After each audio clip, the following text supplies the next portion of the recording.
Jurnalis Infotainment kita mengadakan pembentukan yang namanya Perkumpulan Jurnalis Infotainment Indonesia. Nah, nama singkatannya adalah PJII, Perkumpulan Jurnalis Infotainment Indonesia, di mana yang hadir di sini adalah semua jurnalis infotainment, ya. Dan kemudian tadi sudah ada pemilihan secara 2 kali pemilihan, di mana yang terpilih sebagai ketua umum dari PJII adalah Bapak Taufik, ya. Sekarang di samping saya adalah ketua dari PJII. Nah, kemudian setelah terjadinya pemilihan tadi, Pak Taufik sekarang menjadi ketua, dan mengenai formatur kepengurusan dan kemudian kelanjutan ADART akan diadakan oleh Pak Ketua beserta pengurus beserta anggota nanti. Jadi semuanya akan mengadakan rapat ADART mungkin dalam seminggu atau 2 minggu ke depan setelah terbentuknya pengurus, ya. Jadi itu tadi. Jadi kami ucapkan selamat kepada teman-teman jurnalis infotainment Indonesia, ya, dengan terbentuknya Perkumpulan Jurnalis Infotainment Indonesia, yang kemudian akan kita ajukan sebagai perkumpulan yang berbadan hukum resmi yang akan didaftarkan di AHU, ya, di Departemen Hukum dan HAM, ya. Jadi itu tadi. Jadi itu dari saya ucapkan selamat terhadap terpilihnya Bapak Taufik beserta kemudian dengan teman-teman juga. Jadi ini rasanya sudah indah, ya. Jadi silakan nanti Pak Taufik yang akan meneruskan, karena ketuanya adalah Pak Taufik sekarang sebagai ketua PJII, begitu. Bang Dea, mungkin awalnya tergerak untuk mendampingi PJII ini mungkin gimana, Bang? Kalau saya kan cuma pengacara, jadi posisinya tentunya karena pengacara juga terkait dengan banyak undang-undang, salah satunya adalah undang-undang pers, di mana perlunya juga pembelaan-pembelaan terhadap teman-teman pers, terutama yang terkait dengan undang pers, ya, para jurnalis. Akhirnya namanya kita pengacara, kita memang akhirnya melihat bahwasanya undang-undang pers ini, terutama para pelakunya yaitu para jurnalis, memang perlu di backup secara hukum, ya.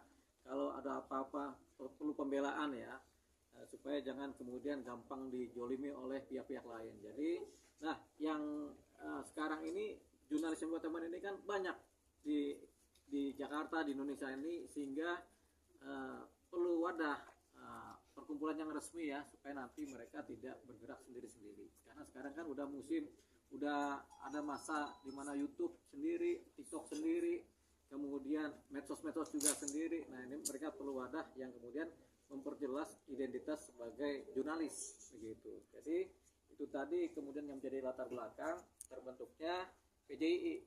Mudah-mudahan nanti semakin banyak anggotanya, semakin kuat, sehingga posisinya sebagai jurnalis yang resmi juga kemudian bisa diterima oleh masyarakat. Ini juga kepentingannya adalah kepentingan untuk pembelaan hukum, kepentingan untuk kesejahteraan, dan lain-lain. Gitu. Jadi itu kepentingannya. Bang, berarti bisa dibilang kalau misalnya di antara kita semua ini ada yang somasi atau diancam oleh salah satu pihak manapun, oleh ya orang-orang besar atau orang yang menengah, Abang siap maju membela dan bersama Pak Taufik untuk ya, tentunya kita secara bersama-sama akan membela yang lain. Jadi nggak sendiri-sendiri lagi, tapi adanya satu disomasi atau kemudian dikenai hukum, ada pembelanya, yaitu kita semua sebagai anggota dari PJII. Nah, saya kebetulan adalah berada di wilayah PJII sebagai bagian dari PJII, mungkin sebagai pengacaranya saja. Nanti kita akan membela kepentingan hukum dari anggota-anggota PJII dimanapun berada, gitu. Jadi kedepannya kalau ada yang somasi, ya kita bela, kita jawab somasi mereka dengan jawaban dari perkumpulan kita, begitu.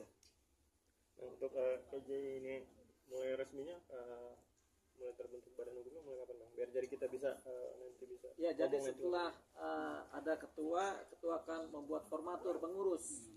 Setelah itu terbentuk, kemudian akan dibuatkan di notaris mengenai tulisan-tulisan akta-akta perkumpulan, dan kemudian didaftarkan ke Kumham, gitu. Itu mungkin dalam waktu 2 minggu ke depan setelah terbentuknya. Sekaligus juga ada ADART yang lazim sebagai perkumpulan, ya. ADART yang lazim sebagai perkumpulan dan ADART khusus di mana ada keadaan-keadaan khusus yang kemudian dicantumkan sebagai ADART khusus. Untuk sementara kita akan membuat ADART perkumpulan jurnalis ini, dan itu nanti didaftarkan, dibuat oleh notaris dan kemudian didaftarkan di Kumham gitu, sebagai badan hukum. Tapi mungkin pentingnya organisasi ini untuk mewadahi teman-teman khususnya jurnalis infotainment, bagaimana dari Pak Topik sendiri? Ya, terima kasih.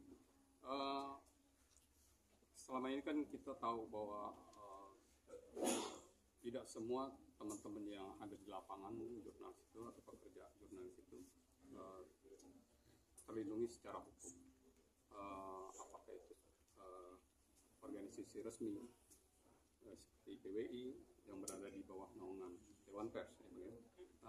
Jadi banyak Bang Dio membaca bahwa banyak teman-teman yang terutama karena mungkin Bang Dio sering berinteraksi dengan teman-teman infotainment tidak punya induk atau wadah yang bisa menampung untuk bagaimana memperhatikan resiko-resiko kerja kita di lapangan.